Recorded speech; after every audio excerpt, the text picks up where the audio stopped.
सरपंच संतोष देशमुख यांची जी मुलगी आहे वैभवी माझ्यासोबत आहे. 12वी मध्ये ती शिकते. वडील गेल्याचं दुःखच आहे. काय नेमकी घटना घडली होती, काय तुझ्यापर्यंत माहिती आली, तुझी आता काय मागणी आहे? मला एवढंच माहिती आहे की कोणतरी होते, त्यांनी माझ्या पप्पाला अटक केली आणि त्यांची क्रूर हत्या करण्यात आली.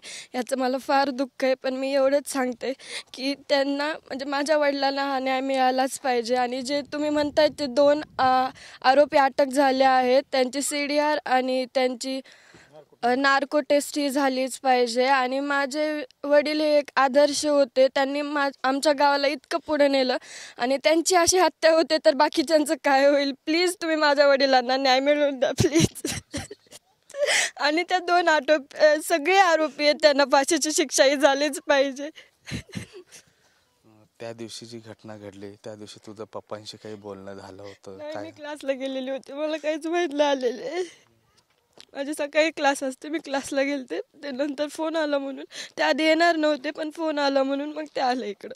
ते तिथंच थांबणार होते 2 दिवस.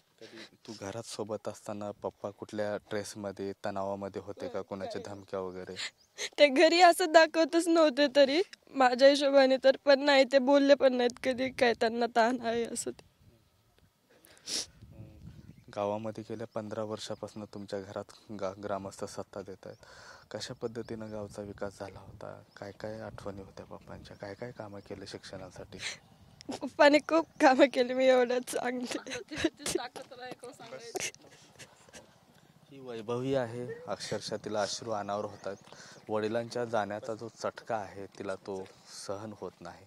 आता केवळ मागणी हीच करते की आरोपींना तात्काळ पकडा आणि आरोपींची नार्को टेस्ट करा, अशी जी मागणी आहे ती वैभवी करताना पाहायला मिळते.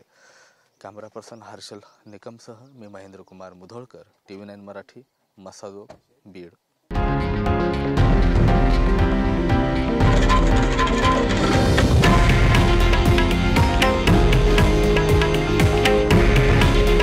हे आहे देशातील नंबर 1 न्यूज नेटवर्क आणि आपण पाहत आहात TV9 मराठी.